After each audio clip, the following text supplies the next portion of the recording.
disciplina, da educação tardia, eu vou falar um pouco mais rápido. Pessoal, vamos lá. Esses sinais, que é a forma popular como as pessoas se referem às lesões de pele e às vezes até médicos, tá? Esses sinais são normais? Sim ou não? O que vocês acham?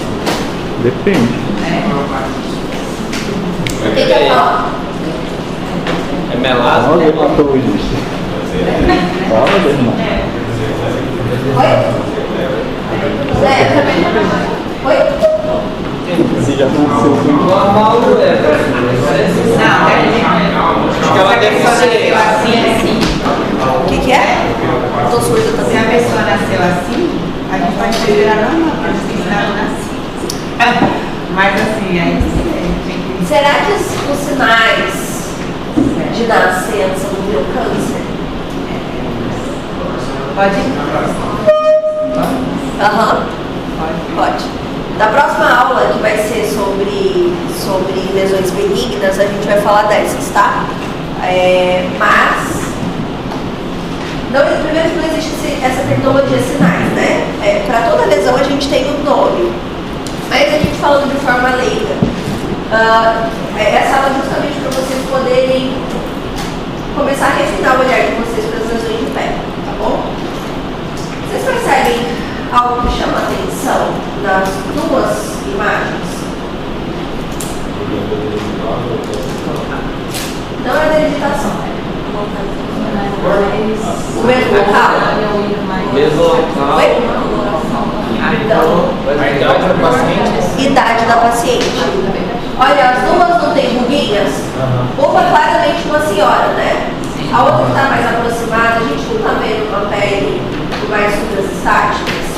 Uma paciente mais envelhecida. Essa área do rosto costuma receber isso? Oi? Não usou e nem botox. É o mais importante desse caso. Esse caso de pulga, né? A gente não costuma pegar bastante só no rosto. Rosto é uma área exposta? Sim, né? Na nossa cultura aqui, sim, é uma área exposta. Então a gente tem pacientes, talvez em idade senil, a gente não sabe essa segunda senhora aqui, mas provavelmente sim, por conta dos sulcos, tá? Aqui a gente tem um sulco malar que também indica idade mais avançada, tá bom? De perda de colágeno, de envelhecimento. Então a gente pode dizer que é uma paciente entre a quinta e a sétima década de vida, por aí, tá bom? Aqui talvez um pouco mais. Então a gente tem aí duas pacientes a partir de quinta década de vida com uma lesão hipertrônica em área fotoexposta, certo? A gente vai ter uma série de perguntas para esse paciente, né? Já tinha essa mancha antes, ela vem crescendo, apareceu quando? Perguntar sobre hábito de exposição solar, beleza. Gente, isso aqui é um lentículo solar, tá? É uma lesão benigna, mas que pode ser precursora de câncer de pele, tá bom? Ela pode sofrer transformação maligna e a gente vai entender isso mais pra frente, tá bom? Todo mundo conhece uma vozinha assim, conhece? Basta a gente ir para o ambulatório, né, para a unidade básica de saúde, todas as vozes vão aparecer desse jeito. Então a gente precisa olhar com mais atenção para essas pacientes. Professor, Oi? lentículo mesmo método suave? Oi? Lentículo mesmo método suave? Não, deve ser outra coisa. Ok, vamos lá. Mas esse lentículo foi por exposição solar? Exposição solar. Sim. Aqui, esses sinais são normais. Essas costas é quase igual a mim. Cheio de pelo. É normal? Quem mais tem as costas assim? Alguém aqui tem as costas assim? Ó. Fica de olho na aula, tá? Oi? Como é alta, né? Também tem algumas. Pois é. Então aqui temos duas pessoas com alto risco para o tema de aula de hoje, tá? Alguém mais ali na Cecília? Então não tá bom. O problema é quando a gente tem mais de 100, tá? Você deve ter mais de 100, né, Cecília? Ou não? Pois exemplo. Aí, essa aula é pra ti. Doutores, é normal? Não é porque tem gente na sala que tem, que é normal. Não. Depende. O que vocês orientariam para essa pessoa se vocês tirassem a roupa do paciente e vissem essas costas? Oi? Eu não ouvi. Cabelo armado? Boa, tá certo. Isso aí. Gente, sabe por quê? Aqui, provavelmente, se trata de uma pessoa ou com síndrome do nervo displásico familiar, que é uma síndrome genética em que muitas pessoas da família têm muitas pintas e essas pintas têm tendência de sofrer transformação, tá? Às vezes é só uma displasia de baixo grau, às vezes se trata de uma dor, tá bom? Que é um câncer de pele mais agressivo. Ou então, significa somente que esse paciente tomou muito sol, teve muitas queimaduras solares ao longo da infância e da adolescência, e isso resultou em novas pintas para essa pessoa, tá? Isso exclui o risco dessa pessoa ter uma displasia dessas pintas, desses nervos, e acabar tendo câncer de pele? Não exclui, tá? Então, as pintas, que são vulgarmente chamadas, e também às vezes são chamadas de sinais, elas são nervos, tá bom? A gente tem muitos tipos de nervos e esses tipos vão ser mais destrinchados na próxima aula, tá bom? Mas essa é uma introdução para a gente ter um olhar um pouco mais refinado para a pele dos nossos pacientes, tá? Porque hoje a gente vai continuar na aula do dermato e vamos falar sobre o melanoma.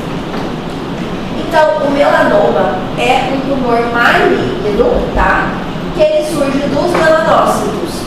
E geralmente o local mais comum de onde ele tem origem é a pele. Só que ele pode surgir também nas superfícies mucosas. Então, mucosa oral, mucosa conjuntival, a gente tem melanoma ocular e vaginal também, tá? Dentro do trato veal do olho, nas leptomeninges. Então a gente pode ter outras apresentações mais raras de melanoma, tá bom? Quase que exclusivamente o melanoma se desenvolve na população caucasiana, tá? E a incidência é muito baixa naquelas pessoas que têm a pele mais pigmentada, então afrodescendentes, asiáticos e hispânicos. Qual que é a grande questão? Aqui no Brasil tem muita miscigenação. Então, a gente não fica com essa estatística, tá? Essa estatística aqui é americana. Então, aqui no Brasil, a incidência de pessoas pigmentadas é maior, tá? Inclusive, eu já peguei muitos melanomas graves em pacientes pardos, tá? Por quê? Miscigenação. Todo mundo vai ter um fator genético, a grande maioria das pessoas tem um fator genético caucasiano também. E a gente vai ver que o melanoma tem herança genética. Então, olha aqui. População não miscigenada, né? O homem branco é quem mais tem incidência de melanoma, porque também é mais quem menos se cuida, né? É quem mais pode ter o câncer e menos usa protetor solar, menos usa roupa, reparo e tudo mais. Aqui, mulher branca e homens e mulheres negros, olha aqui a incidência de melanoma bem baixinha, tá bom? Os fatores de risco para o melanoma.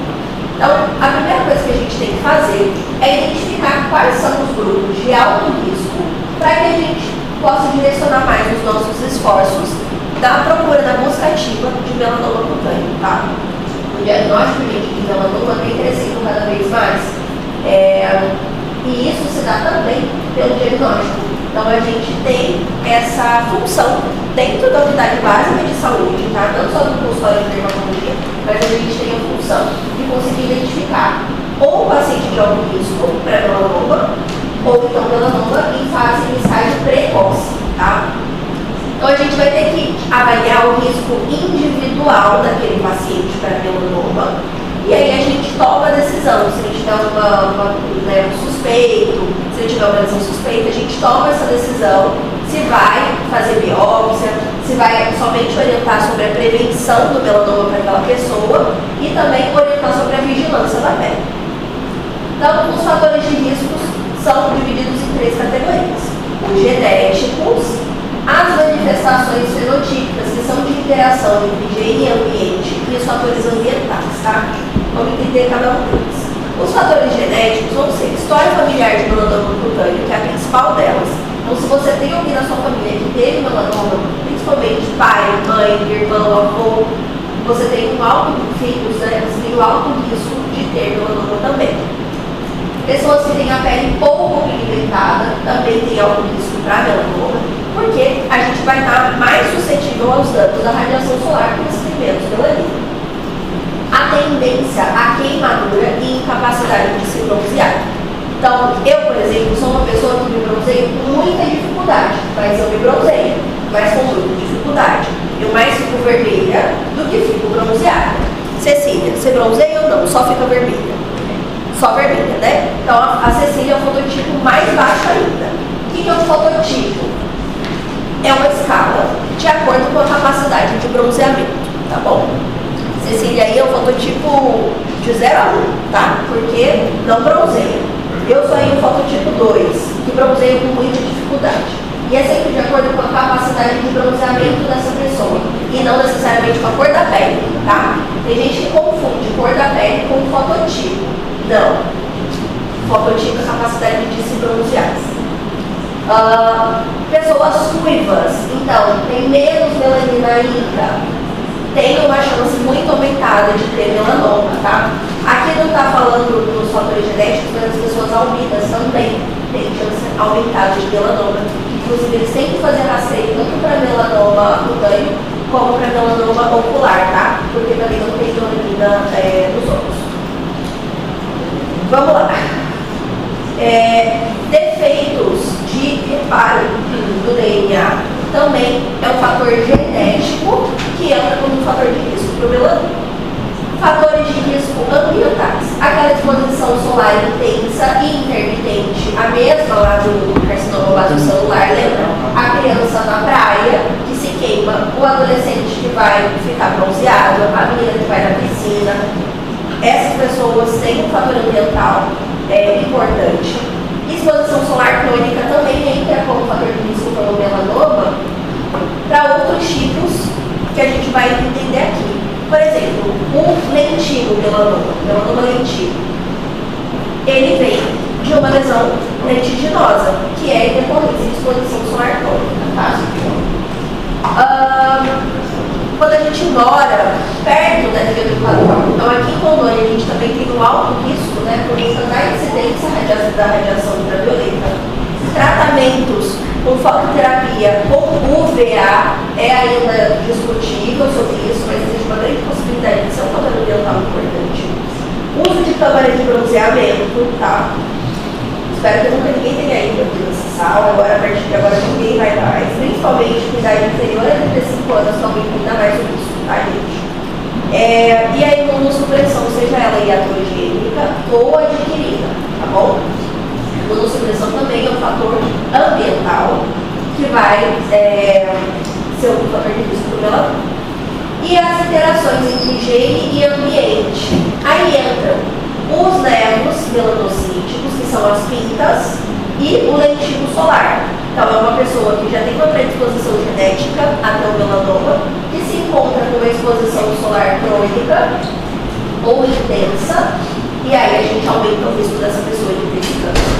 Então, o aumento do número total de nervos melanocíticos adquiridos. Então, essa história de ter muitas queimaduras solares, cada queimadura solar que você vai ter, você vai aumentar o número de nervos, e isso te torna o paciente com mais risco para ter o melanoma. Quando a gente tem mais do que 100 nervos melanocíticos, a gente tem entre 8 a 10 vezes uma chance maior de melanoma, tá bom? Isso maior do que 100.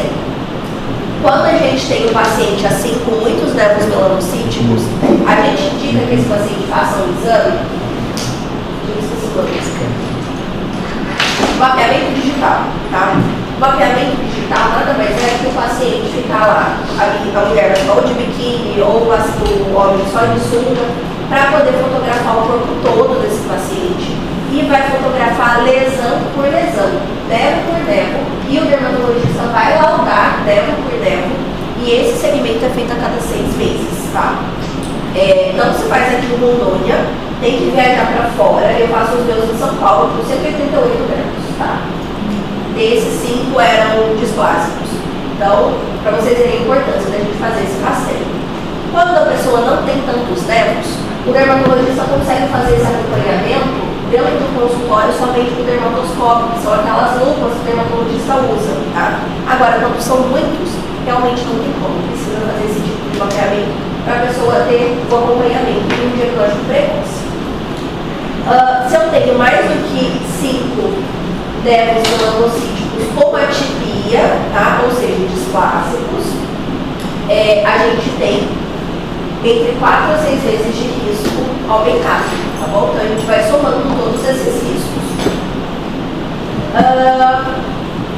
Lentigo solar múltiplo também é um fator de risco e ele acrescenta cerca de 3 a 4 vezes o risco maior, tá bom? Histórico pessoal de melanoma, gente, também é fator de risco, tá? Então, se eu já tive melanoma, eu tenho um risco aumentado. Tem literaturas que trazem dizendo que até 100% de chance de ter um melanoma, tá bom? Os fatores de riscos independentes mais fortes do desenvolvimento do melanoma são aqueles que refletem tanto a suscetibilidade genética, como também a exposição ambiental, foi isso que a gente falou, que são os nevos melanocíticos, os melanocíticos atípicos, as efêmides, que são as sardinhas, tá? Pessoas que têm sardas também têm um risco aumentado. E o lentigo solar. E aí a gente vai levar em consideração o número de nevos melanocíticos, a presença de atipias, os fatores de riscos independentes de melanoma para aquela pessoa e também a presença dos lentigos. E a gente precisa entender, gente, porque isso vai entrar também como prevenção. Isso vai entrar também como prevenção. Os nevos melanocíticos adquiridos, né, não só aqueles que nascem com a pessoa, mas os adquiridos por exposição solar, eles vão trazer duas indicações. Uma, que é a exposição solar à radiação ultravioleta, que acarretou em dano solar, por isso que a gente teve esses nevos adquiridos. E também porque eles são os precursores do melanoma. Então, a gente vai ter esses dois fatores de risco. Vamos saber que houve exposição solar e saber que é um fator de risco. E aí, vocês podem estar pensando, então vamos tirar todas as pintas, que daí a gente não tem problema, né? Vamos tirar a pinta de todo mundo, assim ninguém vai ter melanoma. Não é bem assim, tá? Com base nos dados epidemiológicos, o risco de transformação maligna em nevo melanocítico individual, ele tem sido estimado entre um melanoma dentre centenas de nevos atípicos e em milhares de nevos comuns. Então, é muito pouca quantidade de pintas que vão se transformar em melanoma, tá bom? De nevos atípicos é em centenas e de nevos normais, sem atipia, é em milhares, então não justifica, tá bom? E tem outra coisa também, às vezes o melanoma vai surgir onde não tem pila, onde não tem nevo, pode acontecer. Aí você vai tirar todas as pintas da pessoa e nasce o melanoma no local nada a ver. Então não justifica essa retirada, tá bom? Só se a gente tiver uma forte suspeita. Então até a década de 60, a gente achava que o melanoma era um nódulo preto que obrigatoriamente fazia metástase e matava, tá? Antigamente se achava que melanoma era apenas isso. Hoje a gente já sabe que a gente tem aí 4 tipos de melanoma. Eu diria que 5, só que ele não entra nesse capítulo, que é o melanoma in situ, porque o melanoma in situ ele fica na epiderme. Na epiderme tem vaso? Não, né, gente? Não tem vaso na epiderme. Então, o que acontece? Tirei e curou. Não metastatiza, tá? O melanoma in situ que fica ali restrito na epiderme. Então, ele não entra aqui, tá? Desses tipos de melanoma cutâneo primário. Então a gente vai ter o superficial disseminado, o melanoma nodular, o melanoma lentigo maligno e o melanoma lentiginoso acral. Vamos falar desses 4, tá? Tem o inclassificável, que não vai estar dentro de nenhuma dessas classificações, e outros tipos também não vai estar dentro de nenhuma dessas classificações, tá? Mas são basicamente essas. Eu vou falar de outros tipos, por exemplo, o melanoma mononótico, que é o que vocês precisam ter mais atenção, mas assim, gente, de melanoma, o capítulo é extensíssimo e tem muitos subtipos. Eu vou pegar os principais para vocês refinarem o olhar, tá bom? Vocês não precisam saber de tudo. Então, ó, depois eu vou voltar nessa imagem quando a gente estiver falando de estadiamento, mas é para vocês entenderem. O melanoma vai começar lá na epiderme, certo? Na epiderme, a gente vai ter ali a ação dos melanócitos, o dano no ribado do DNA, vai ter a formação oncogênica, e aí esse tumor, cada vez mais que ele vai se aprofundando, vai aumentando a gravidade da doença, porque ele vai encontrando cada vez mais vasos e aumentando a chance de metástase, tá? Então, a gravidade do melanoma, ela está ligada à profundidade vertical dessa lesão, tá bom? Se ele for ali superficial, menos gravidade. Quanto mais profundo, maior a gravidade e pior o prognóstico, tá? O superficial disseminado. Então, a gente vai ter uma lesão melanocítica assimétrica, desse caso, né? Dessa lesão. É uma lesão melanocítica assimétrica, de bordas irregulares, com variação de cores, presença de área de degressão e uma pápula rosada. Então, aqui, melanocítica, porque tem origem em melanócitos, a coloração da lesão. E quando a gente coloca o dermatoscópio aqui, a imagem, a gente vê que tem origem melanocítica, tá bom? Vocês não precisam saber nada sobre dermatoscopia, porque não é um aparelho que vocês vão utilizar no dia a dia, tá? Somente de forma macroscópica, que vocês precisam saber. Bordas irregulares, aqui todo mundo vê, todo mundo concorda, né? As bordas totalmente irregulares, ela não é uma lesão redonda, simétrica, ela é totalmente assimétrica. Temos variação de cores, então a gente tem um castanho mais claro, áreas escuras, pretas, e olha aqui, desse centro, vocês não estão vendo que está bem branquinho? Todo mundo consegue ver aqui? Esse branquinho? Sim? A gente tem a área de regressão da lesão, tá bom? Então, aqui também, olha, a área de regressão da lesão. Isso significa que está tendo um processo imunológico ali na região. Então, a lesão se desenvolveu e está regredindo. Por que eu estou tendo essa regressão? Geralmente, porque eu tenho um processo carcinogênico ali no local, tá? Aqui a gente tem uma pápula rosada no colo inferior, gente, que também provavelmente se trata de uma extensão da lesão.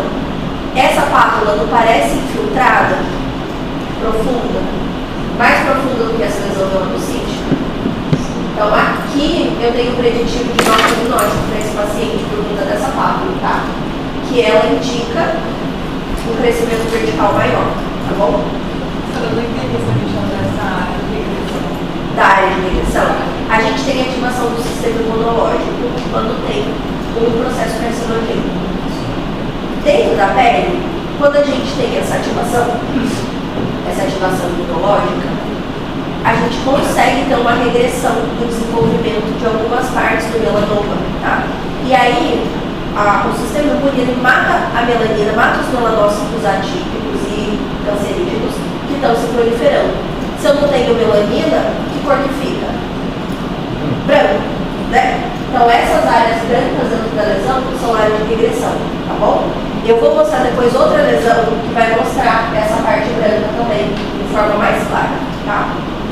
Mas é sempre importante a gente lembrar que lesão melanocítica com área de regressão é sempre um sinal de alerta para melanoma, justamente porque a gente pode ter essa ativação do sistema imune, tá?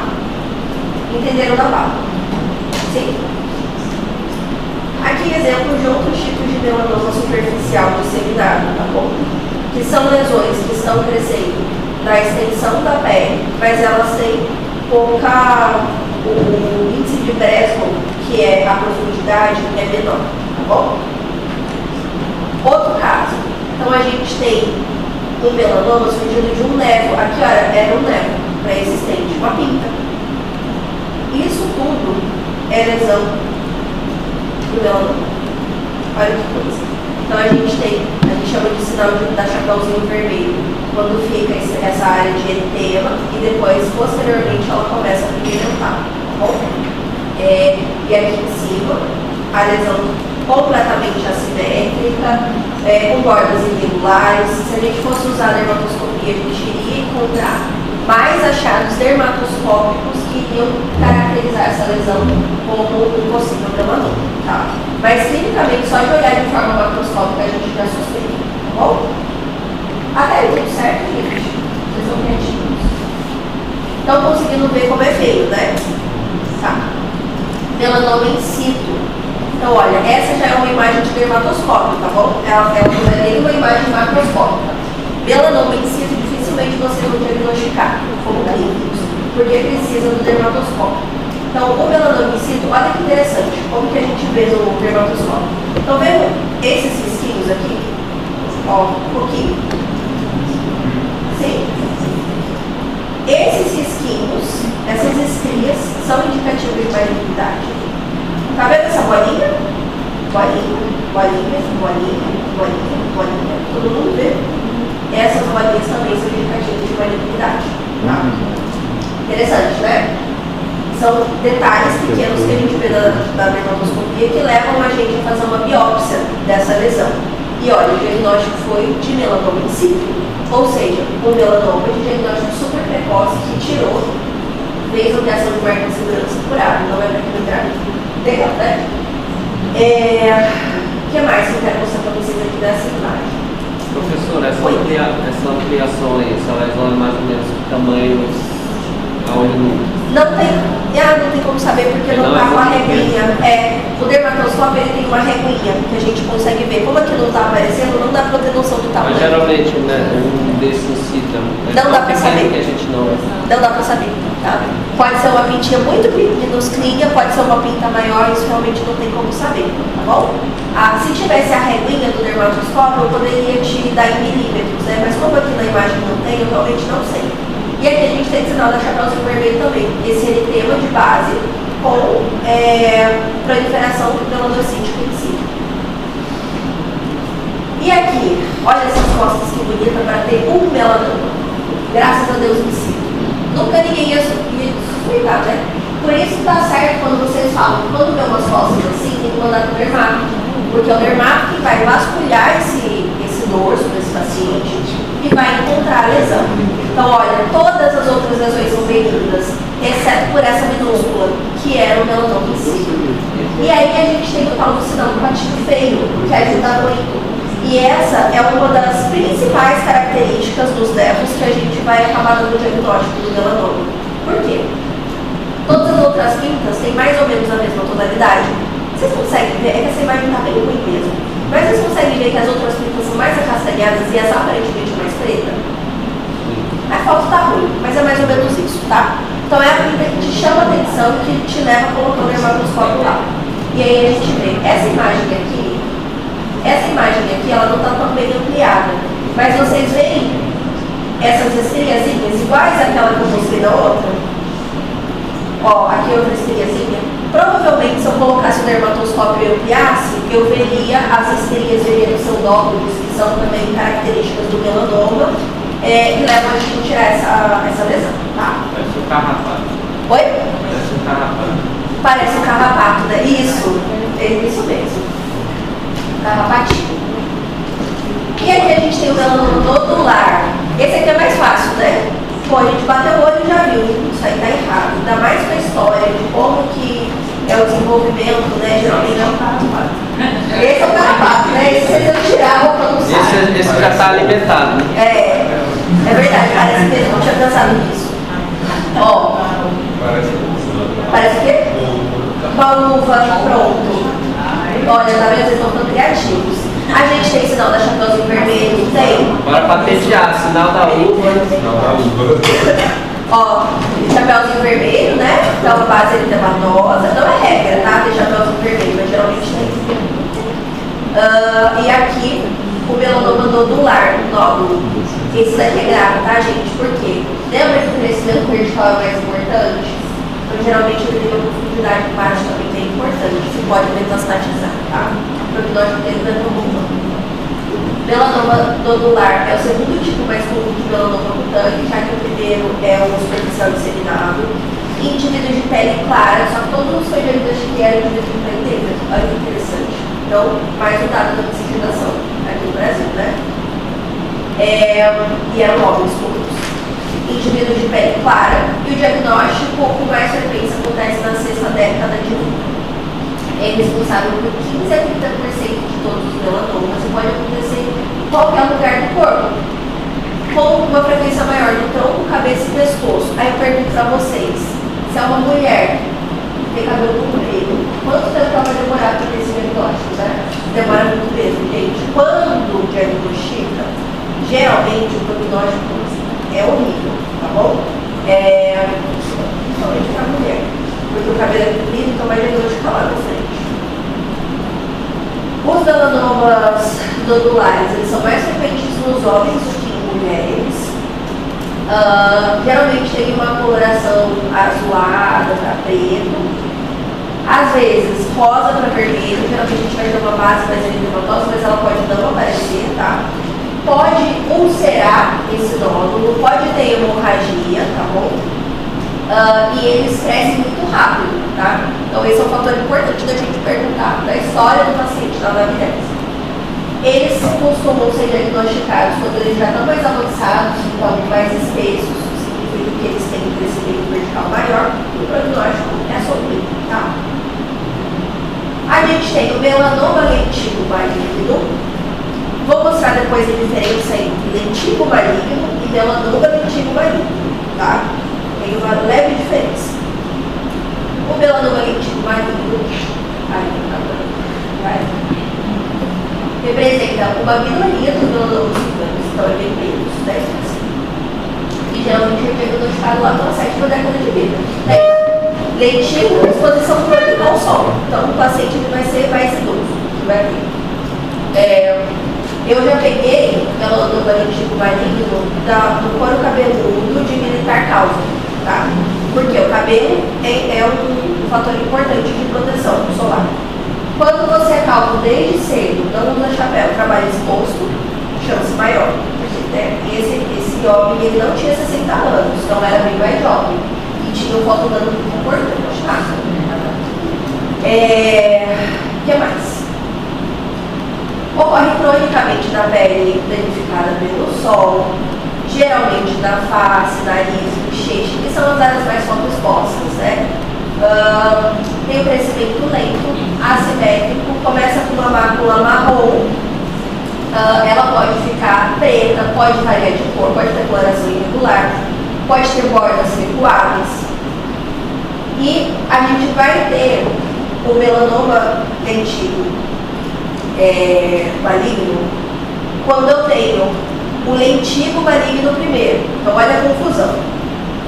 Eu tenho o lentigo solar, que se transforma em lentigo maligno. O que é o lentigo maligno? É um melanoma in situ em decorrência da lesão precursora de lentigo solar, tá bom? Ok.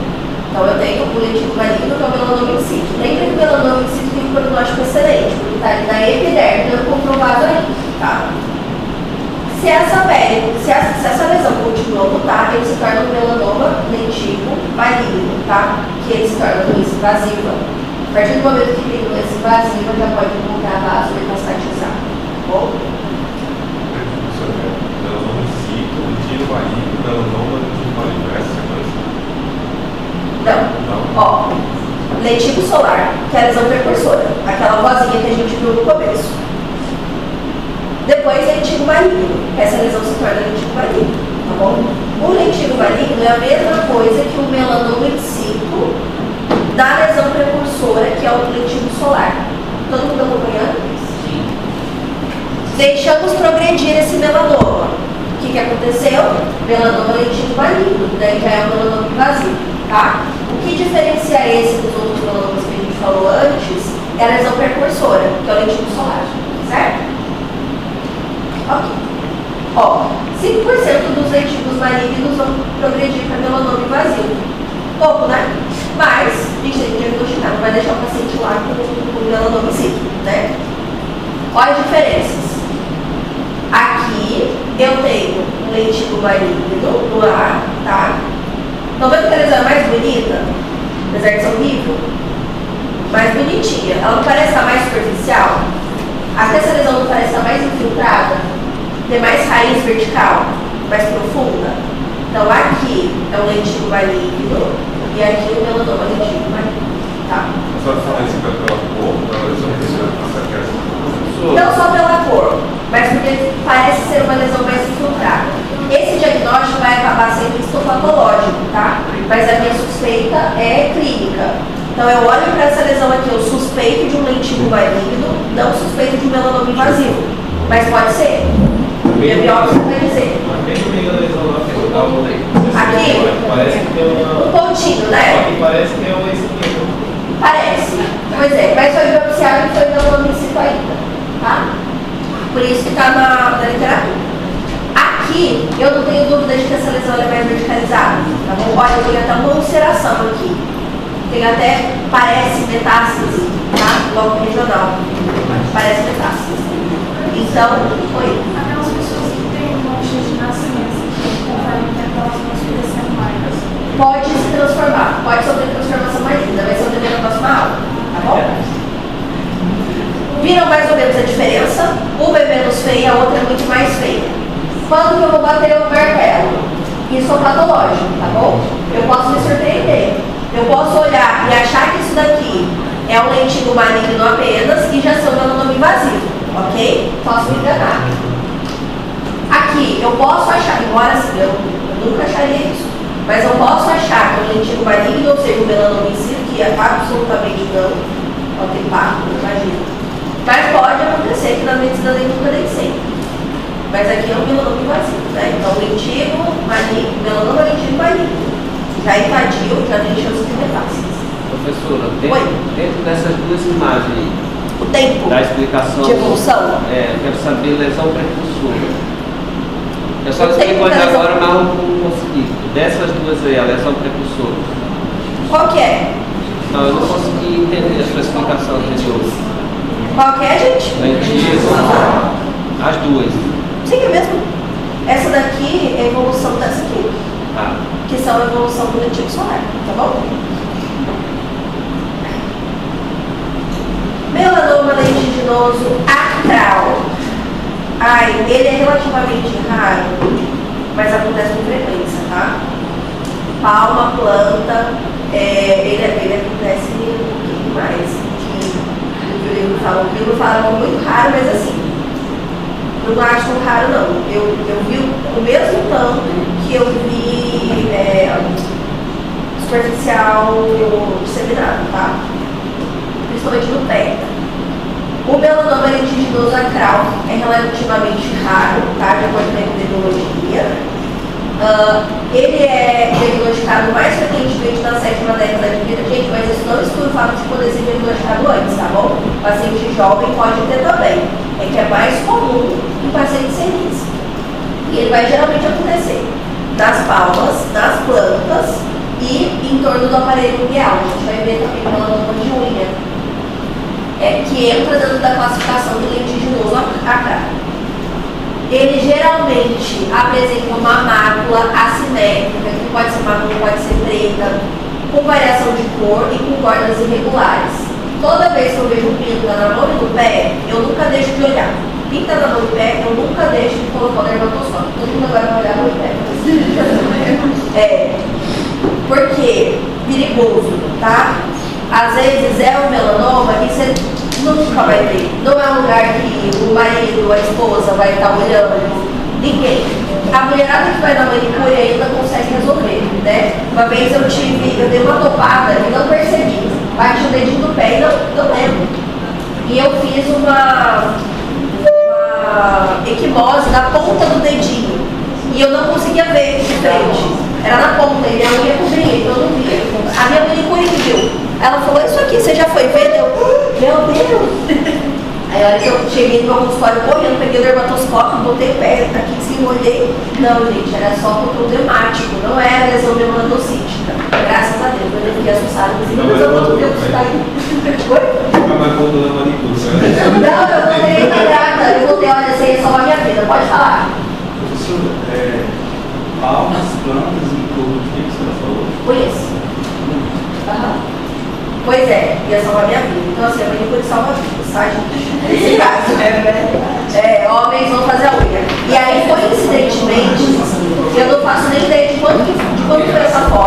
essa topada, porque 2 semanas atrás eu tinha pisado numa abelha, eu tirei foto do meu pé, e aí quando eu fui aproximar bastante, há 2 semanas atrás eu já estava com essa lesão. Aí eu pensei, pronto, tá aqui, eu ando no celular, porque estava alto, né?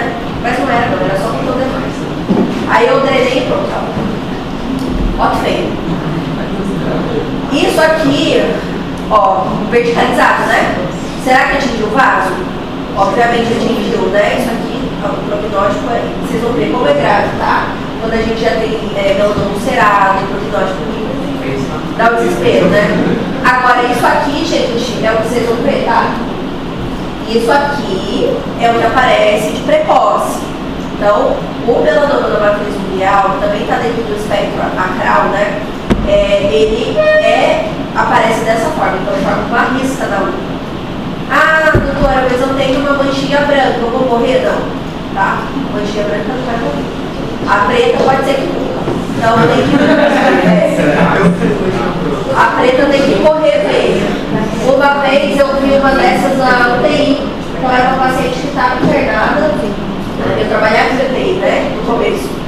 Era uma paciente que estava internada, e aí eu fui fazer residência capilar, fui olhar as extremidades dela, ela estava bem chocada, e aí eu vi a melanoníquia, que é um nome técnico, tá bom? Que é essa manchinha preta na unha. Eu falei, putz, se sobreviver vai ter que investigar melanoma, né? Mas ela não sobreviveu.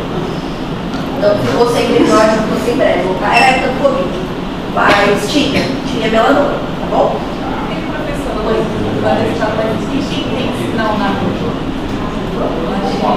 Mulher, eu vou te falar, lembra que o melanoma ele pode ser de mucosa? Pois é, só que o médico não cuida de língua. Eu tô porque eu observei na minha filha, apareceu uma pintinha, tipo, você tá usando ali. Aí eu falei, não tinha, eu fiquei olha, o problema é que assim, a gente não tem nem parâmetro dermatoscópio de língua, né? Mesmo da dermatologia, a gente não tem parâmetro dermatoscópio. Não sei. Eu acho interessante no dentista, porque assim, essa questão bucal dentro da boca, são poucas as coisas que a gente acaba mexendo, né? Eu acho interessante. Pessoal, outra coisa importante também. Melanoma de matriz biliar, a gente às vezes pode ter névoa aqui, tá? Então, às vezes você vai fazer a biópsia. Como faz biópsia? Eu não faço biópsia de unha, nem que me pague R$50 mil.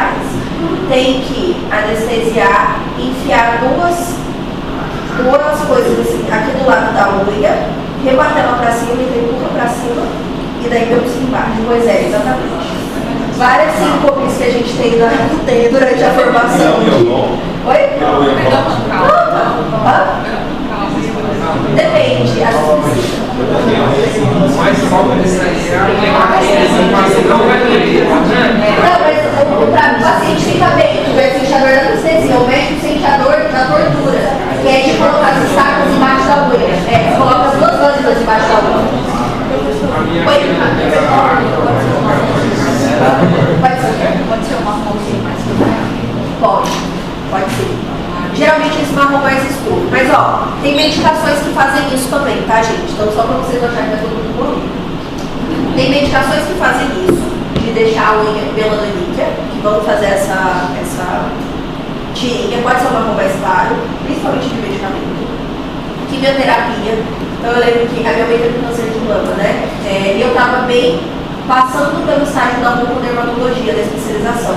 Então eu tava assim, câncer de pele, desesperada. Quando eu operei, tirei um monte de pila, eu fiquei desesperada. Aí minha mãe me manda a foto da mão dela. Como a mão da mãe tá? Todas as unhas assim. Aí eu tive um microinfarto, aí eu lembrei que quimioterapia fazia também. Eu falei, mãe, fica tranquila, e eu me tremendo, né? Fica tranquilo, isso daí é da químio. Aí ela falou, é da químio mesmo, a minha oncologista sempre falou, eu queria confirmar com você. Eu falei, não é, já pensou em todas as unhas, né? E é isso. E pode ser pinta também, pode ser nervo, tá? Acaba fazendo isso. Mas a gente acaba fazendo a biópsia para ter a prova dos olhos, tá bom? Não sei quem faz cirurgia de unha aqui, eu acho que o Cipriano faz. Porque ele faz tudo. Mas eu não faço, de jeito nenhum. E aí quando você acha que está tranquilo diagnosticar melanoma, vem o melanoma melanótico, tá? Para vocês verem que vocês nunca vão ter certeza de nada nessa vida. Então,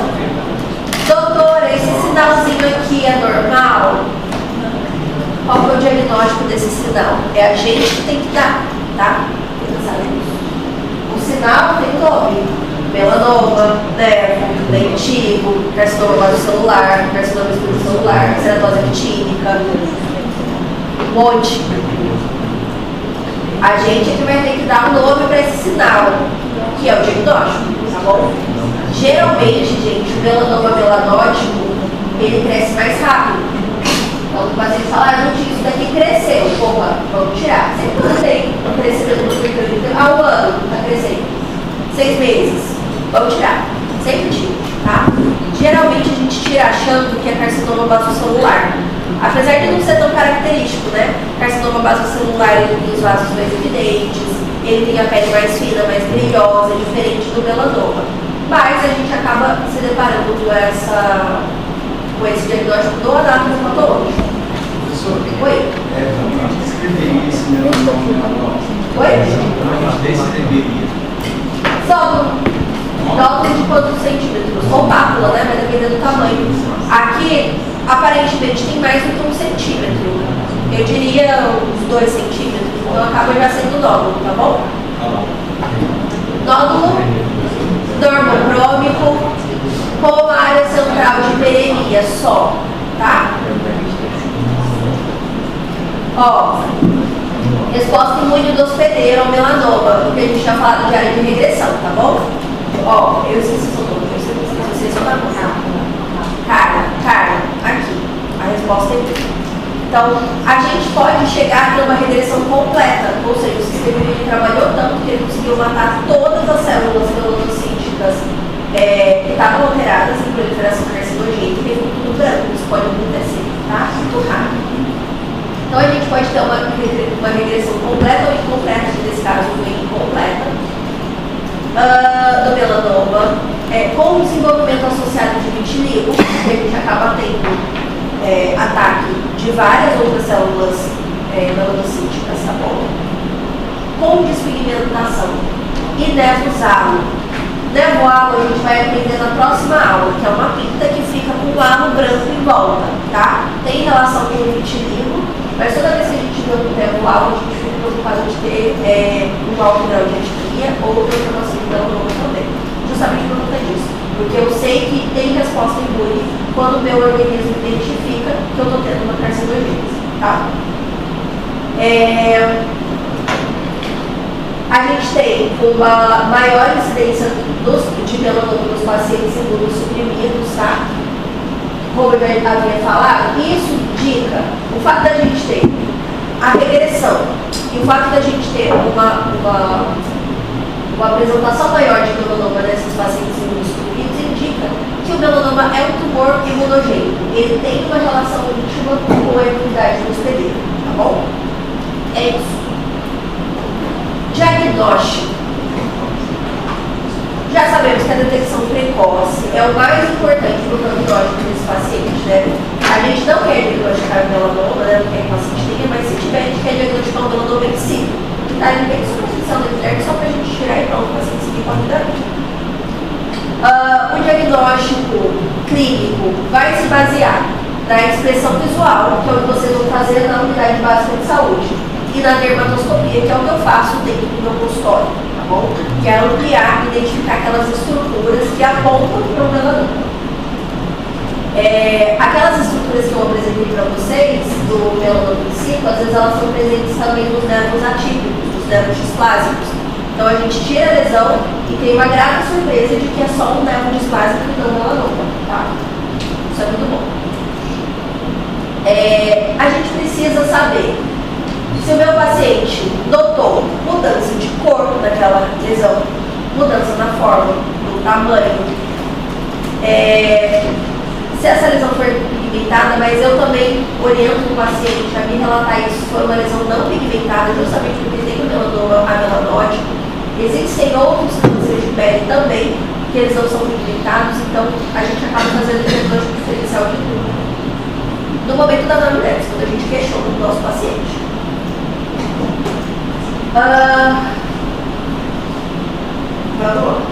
Esse acaba sendo o sinal clínico mais sensível ao longo dos meses e anos, que é a dinâmica dessa lesão, a evolução dela.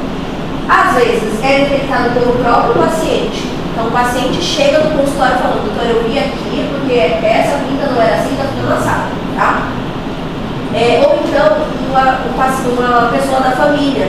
Então eu já fui para São Paulo para fazer um mapeamento digital e o meu marido foi apontando para o meu dermatologista das minhas costas quais que eram as pinças que ele achava que tinha mudado, porque o meu marido fica de olho, porque ele já conhece e sabe da minha evolução, né? Aí, e olha que engraçado, o menino falou que quando, um pouquinho antes de me conhecer, ele tinha orado pedindo para Deus para uma mulher com pintinhas, porque ele achava lindo. Eu falei, olha o trabalho que você arrumou para minha vida, não tinha que dar cedo, essas pintas só por causa do seu rosto. Mas enfim, mas ele acaba ajudando com isso também, tá? A pessoa da família acaba sendo importante para poder apontar. Os exames de rastreio em série com base na dermatoscopia. Então, aquele paciente que vai no médico de 6 em 6 meses, que vai no dermatologista, o dermatologista observa a dinâmica da pinta. Essa também é uma forma de definição precoce. E o que eu já tinha falado para vocês, que era o armazenamento de imagem. O mapeamento digital é o método mais sensível para isso, que é o feito por um dermatologista. Mas também a gente pode, por exemplo, eu não tenho como ir para São Paulo e fazer isso, esse exame. Tem muitas coisas. O que eu vou fazer? Mãe, vou tirar foto do meu corpo. Vou tirando foto de 6 em 6 vezes e armazenando. E vai mostrando para o dermato. Assim, se tiver alguma alteração das pintas, você consegue ver nas fotos passadas que você já vinha tirando, tá bom? Não é o ideal, mas é uma alternativa, tá? Inclusive, pacientes de SUS eu oriento bastante isso. A gente tem hoje em dia também as campanhas de conscientização públicas, que eu acho bem legal, tá? Que eu vou mostrar para vocês ali depois da live, que vão diferenciar as lesões melanocíticas benignas e as malignas. Só que, muitas vezes, aquela regra do ABCDE, que são as mudanças, podem coincidir com nervos atípicos, que não são câncer de pele, mas deixa eu ver o que mais. Uma coisa importante, gente, é que o sinal do batido feio, que é visto pelo dermatologista ou até mesmo pela família, é uma das principais características de uma lesão do malignismo, tá bom? Então, se eu tenho uma pessoa que está com sinal do batido feio, que tem uma pinta muito diferente das outras, geralmente, aquele é o maior sinal de que eu tenho coisa errada ali, tá? Então, vamos entender o ABCD? Assimetria. Então, aqui em cima, a gente tem uma lesão que pode ser um nervo atípico ou pode ser um nervo comum, tá? Ela não é simétrica, ó, dividida em 4, ela não é mais ou menos parecida? E aqui, dividido em 4, não é nada parecido, né? Então, o melanoma ele tem como característica a simetria. É sempre, gente? Não é sempre, infelizmente, tá? A gente viu aquele exemplo lá das costas, do patinho feio, que a minha era bem simétrica, tinha uma cor só. Então, infelizmente, não é sempre. Bordas. As bordas são regulares ou são irregulares? Olha aqui como é bem irregular a borda do melanoma. Diferente da borda de um nevo, que ela é mais dentro da regularidade, tá bom?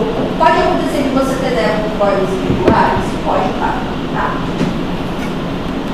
Coloração. Geralmente, o nevo tem uma cor só, tá? E o melanoma tem múltiplas cores. De novo, nevo pode ter também mais de uma cor. Uma pigmentação mais escura e uma mais clara, tá bom? Mas é menos comum. Quando a gente tem essas alterações de coloração, a gente pensa logo em melanoma. Todos esses aqui de baixo a gente já pensa em melanoma, tá? E infelizmente, ó, esse daqui que parece ser mais verticalizado, né? Eu já penso no prognóstico pior, esse aqui tem pápula também, esse aqui também, prognóstico pior. Esses dois aqui podem ser superficial ou não. Podem ser superficial disseminado, porque eles parecem ser mais rasteiros, né? Diâmetro. Então, quando a gente tem um diâmetro maior do que 6 milímetros, também são sinais que chamam a atenção. Novamente, isso é uma campanha para a população leiga, tá?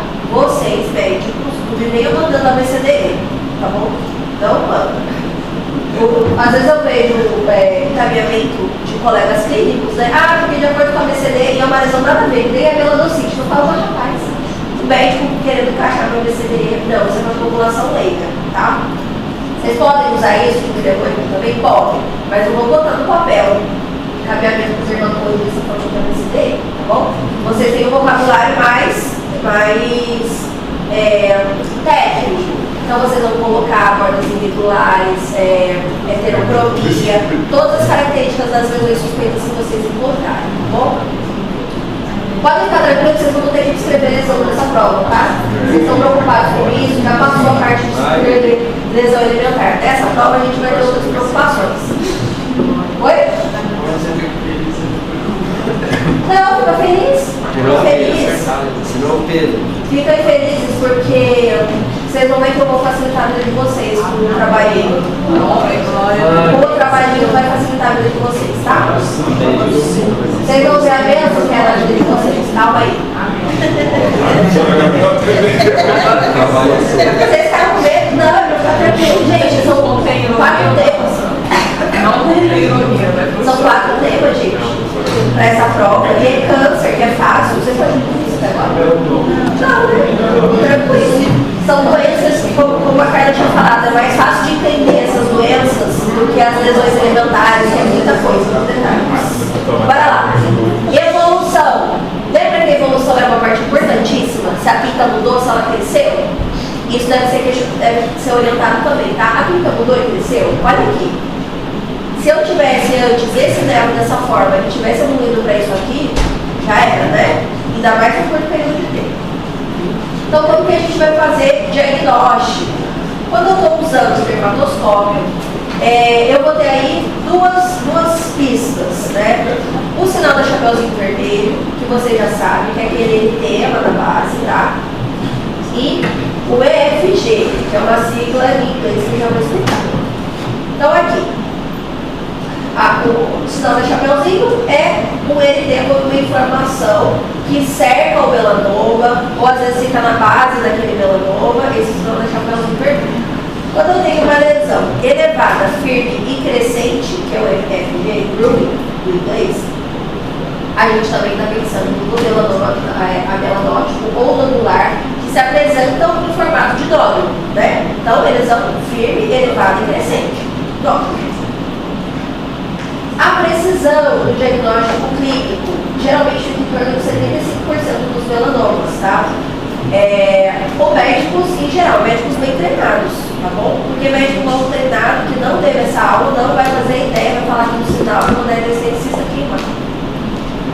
Pode ser aumentada essa eficácia quando a gente faz o uso da dermatoscopia, porque daí a gente consegue pegar a dermatoscopia de novo, aquela luta que o dermatologista usa, porque a gente consegue pegar aqueles padrões mais iniciais, antes da lesão estar com todas essas características floridas de lesão de pele.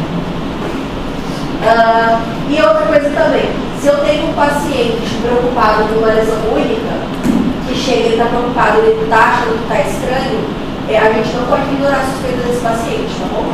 A gente vai fazer biópsia dessa lesão, tá? Estadiamento. Bora lá. 0, melanoma em si. Estágio 0. O senhor vai ter estadiamento na prova? Do 0.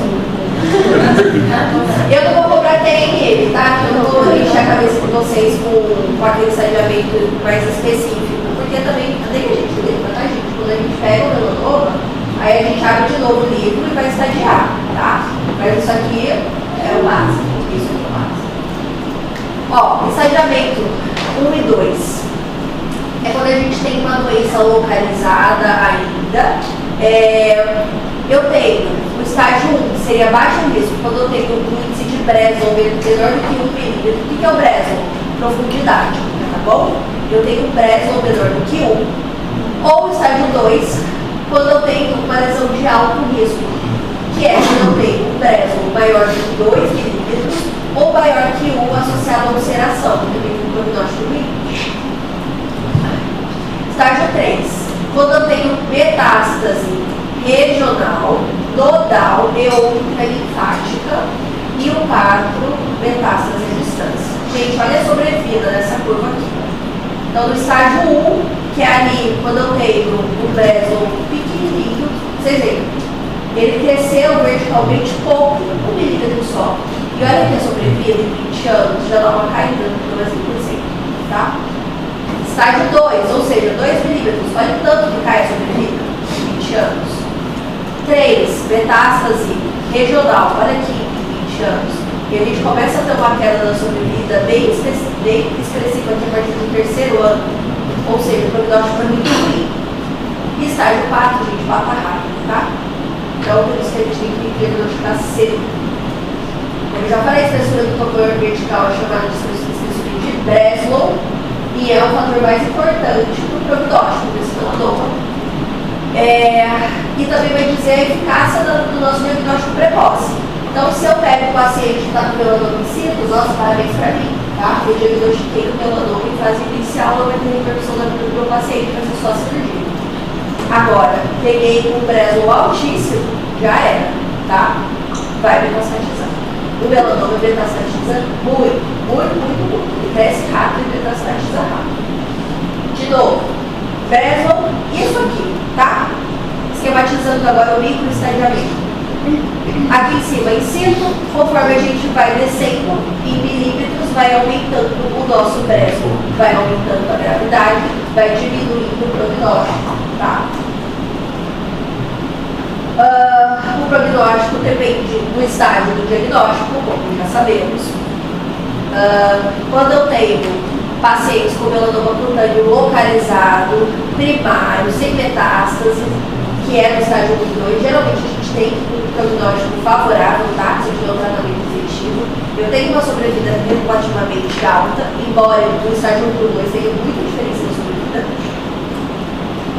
E, além das variáveis do microestadiamento, a gente também tem variáveis de prognóstico de acordo não só com os estágios 1 e 2 da doença, mas também sexo, idade e local anatômico, porque isso também varia, tá? Existem locais anatômicos em que o prognóstico é pior, como por exemplo, tronco, cabeça, pescoço. Então lembra, já é difícil dar diagnóstico de melanoma na cabeça que tem cabelo, né, se o paciente tiver cabelo. E também é o local onde a gente tem o pior prognóstico, tá? Em relação às extremidades. Gente, extremidade é assim. Deu Breslow alto, geralmente a gente corta, perde o membro e aí fica bom, tá? Geralmente é isso.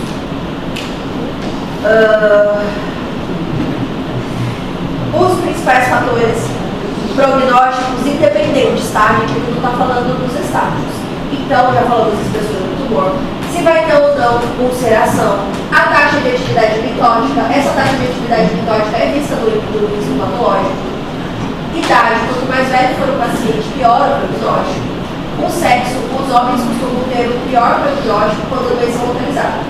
Quando metastatiza, acaba sendo igual o prognóstico dos dois, tá bom?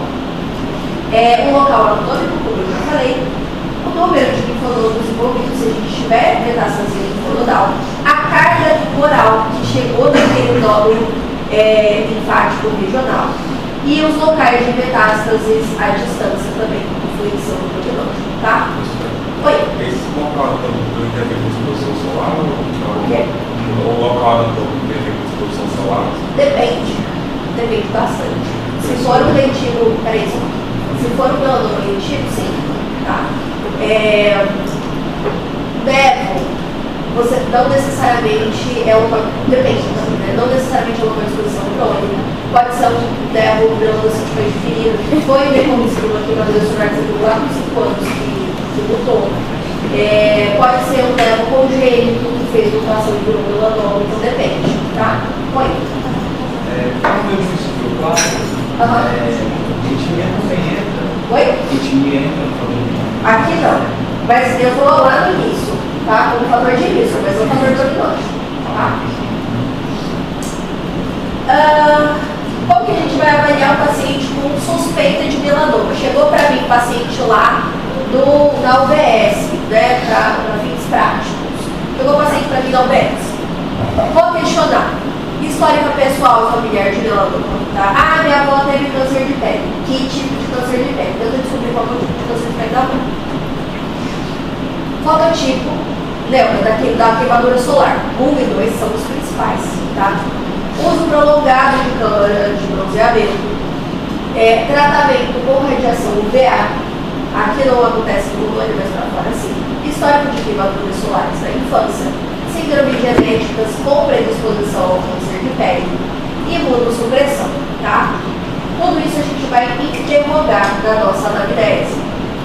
E aí a gente vai fazer uma anamnese detalhada sobre a lesão, tá? Aquilo ali foi histórico e agora a anamnese sobre a lesão. Então, essa lesão era presente desde o nascimento, se desenvolveu de alguma lesão pré-existente. Então, tinha uma coisa aqui antes, exemplo, um leitinho. Antes você tinha uma manchinha mais clara e agora ela ficou preta? Sim, tá? Mudou de tamanho ou forma. A cor mudou, teve ulceração, sangrou. Às vezes acaba acontecendo sangramento espontâneo dessas lesões. Houve coceira ou sangramento, geralmente acontece também. E qual é o período de tempo da mudança dessa lesão? Uma coisa é falar, eu estou notando que de 20 anos para cá estou numa crescidinha. Pô, muito bem. Agora, no Natal eu não tinha, agora a gente está em maio, essa lesão já está desse tamanho. É o sinal de alerta, tá? O crescimento geralmente é rápido nos últimos 2 anos, tá bom? Outra coisa, gente, sinais e sintomas sistêmicos. Então, interrogar a perda de peso. Aquela anamnese que a gente faz no câncer mesmo, mas o paciente já pode ter metástase. Teve perda de peso? Está tendo dor de cabeça? Tem exame de metástase cerebral. Está tendo fadiga, cansaço? Está tendo tosse? Ele pode ter metástase pulmonar? Tudo isso. E os outros membros da família, eles também precisam ser rastreados, tá? Então, assim, lembra que o componente familiar é muito importante. Então, a gente deve notar que essa pessoa, esse nosso paciente, que precisa trazer a família para consulta, porque assim vão ser avaliados todos os nervos desses parentes, tá? E fazer a orientação também com relação à proteção solar. O que eu faço geralmente com os meus pacientes, tá? Quando eu pego um paciente que tem alto risco de melanoma ou pacientes que são mães, né? Eu sempre faço a orientação da queimadura solar, sempre do consultório. Por quê? Se eu tenho a chance de evitar que eu tenha mais incidência de melanoma, de câncer de pele, no futuro, o momento que eu começar a evitar são as crianças de agora, que vão receber a maior radiação solar. Então, se eles já tiverem essa educação, assim como a escovar o dente, pentear o cabelo, de passar o protetor solar antes de brincar, de passar de regra na piscina, a criança tem que ter essa responsabilidade também, tá? Isso tem que ser ensinado. Os pais precisam ensinar a criança. Porque senão, quando não tiverem sob supervisão da mãe ou do pai, a criança vai se queimar e vai aumentar o fator de risco, tá bom? Embora às vezes não adianta nada, porque a criança não está nem aí. Mas a gente faz a nossa parte. Investigação da pele do paciente com suspeita de melanoma. Então eu vou fazer um exame corporal total desse paciente. Todo paciente de risco oncológico, no meu consultório eu faço o quê? Calcinha, sutiã ou então cueca. Deita na maca, todinho, luz em cima, deita de frente, depois vira e deita com o bumbum pra cima. E aí eu vou olhando lesão por lesão, sem deixar passar nenhuma, e passando a mão no corpo do paciente também, para ver se a gente sente a queratose actínica. Lembra do SEC, que fica só uma crocância, um ressecamento? Então, eu tenho que passar a mão no meu paciente também, para que essa lesão não vai ser visível e só palpável, tá? Assim eu consigo diagnosticar, inclusive, as lesões precursoras. A gente vai ter que dar uma estimativa de número total de nervos melanocíticos, tá? Procurar os nervos que podem estar sofrendo alteração. Todas as lesões pigmentadas atípicas, ou seja, diferentes, precisam ser avaliadas com a dermatoscopia para a gente procurar aquele sinal de melanoma. Qualquer lesão suspeita de melanoma deve ser submetida à biópsia, tá? Então, assim, pegaram o paciente no coxinho, viram que o paciente tem uma lesão suspeita, manda para o dermato para poder tirar. Às vezes, gente, não vai passar pelo dermato, tá? No sistema público de saúde, às vezes vai encaminhar direto para pequenas cirurgias, que são vocês que vão receber o aumento patológico. Então, isso também é importante, tá bom? Vocês precisam saber quando encaminhar para biópsia. Isso é necessário, tá? Não são vocês que vão fazer a cirurgia, mas vocês vão pedir para alguém fazer. As biópsias de raspagens superficiais devem ser evitadas, porque lembra, o meu maior problema é o tumor lá embaixo. Se eu raspar em cima, se eu só tirar a superfície, eu continuo pensando lá para baixo. Então a gente vai evitar esse tipo de abordagem, tá? A menos que seja, por exemplo, Nariz, eu tô com dúvida. Então eu não tiro tudo, tiro um pedacinho, mando para biópsia para ver se é. Confirmou a melanoma, aí vai encaminhar para cirurgia específica e vai ter que fazer reconstrução e tudo mais. Pronto. A biópsia, ela deve ser encaminhada para médicos que tenham experiência com diagnóstico de tumores dermatocíticos. Não é qualquer dermatologista, tá bom? Aqui no Goiânia a gente não tem nenhum dermatopatologista, que é uma subespecialidade da dermatologia. Então fica um pouco restrito. Às vezes a gente pede segunda opinião, então pede a lâmina de volta e muda para outro laboratório para pedir uma segunda opinião, tá? Para vocês verem como é difícil às vezes diagnosticar melanoma, tá bom? E os exames de cadeias linfáticas também devem ser feitos rotineiramente. Vocês vão palpar linfonodo, mesmo quando fazendo exame dermatológico. Vigilância do paciente, a gente vai acompanhar esse paciente depois, tá? 6 em 6 meses, a cada ano. Por quê? Quem tem história do pessoal de melanoma pode ter de novo. E aqui, quem que tira o perguntado dessa imagem? Foi uma menina dessa sala. Alguém me perguntou dessa imagem, que viralizou por aí. Essa senhora, ela viralizou na semana passada, que ela tinha um melanoma nodular. Olha que absurdo o tamanho desse melanoma, gente. Imagina o prognóstico dela, muito sumido, né? E ela foi numa clínica de estética, que não era do médico, que fez microagulhamento. Levou metástase de melanoma para cara toda, tá? Isso aqui é impossível de operar, porque assim, eu estou vendo a lesão até aqui embaixo, ó, metastática. Deve ter dor aqui no queixo da avó, tem, parece que tem no bigode também. Então assim, deve ter lesão tudo, no rosto inteiro dessa senhora. Não tem como tirar a cara toda. E geralmente quando é melanoma nodular, assim, você tem que tirar do osso. Vocês pensem em como é difícil essa cirurgia, como é uma cirurgia mutilante. E piora muito mais a vida dessa senhora, porque ela se submeteu a um tratamento com uma pessoa que não era médica. E ó, vocês veem que o melanoma dela é ulcerado? Lembra que é o fator de pior prognóstico? Complicado, né? Então, e outro, em face ainda. Perigosíssimo. Lembra que cabeça também é pior prognóstico? Ela tem vários fatores de prognóstico péssimo. O Breslow dela com certeza vai ser péssimo também. Então, tá aí a nossa responsabilidade, tá? E ó, pra vocês verem, já é uma paciente com cicatriz aqui, provavelmente de cirurgia prévia de exército de câncer de pele. Porque pra gente fazer uma cirurgia aqui, geralmente é câncer de pele, tá? Excisional. Então, pra vocês saberem o quanto que a gente deve levar a sério o diagnóstico precoce dos nossos pacientes com melanoma e a divulgação de informação de que sinal não é brincadeira. Sinal é um termo leigo e por trás desse sinal existe um diagnóstico sempre, tá? Pode ser benigno? Pode ser um nephromonocítico, pode ser verruguinha viral, ótimo, super benigno. Pode ser maligno a ponto de custar do paciente, tá bom? Então sempre orientar os nossos pacientes com relação a isso. Referências e bora para a parte boa, trabalho do ponto extra. Então, vocês vão fazer um mapa mental manuscrito individual, tá bom? E o tema vai ser etiologia, fatores de risco, lesões precursoras, apresentações e características clínicas do carcinoma celular, do SEC e do melanoma. Ou seja, tudo vai cair na prova, né? Então já vai ajudar vocês no estudo, tá bom? Individual, não quero que vocês copiem, se tiver copia e cola os dois, não consegue, tá?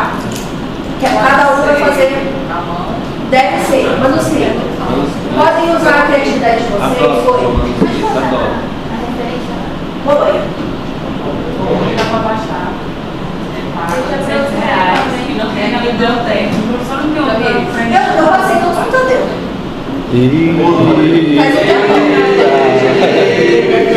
Eu passei, olha, há muito tempo atrás eu passei com cadeira e falei, cadeira, vê quais que estão na biblioteca de vocês, que daí eu ajusto a minha aula. Não tem na biblioteca. Mas tá bom, agora eu já fui. Mas não vai fugir muito do que...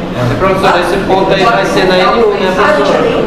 Não. Esse ponto é na N1, Não, né? N2, tá? N2. N1 já foi. Ó, pessoal, é o seguinte.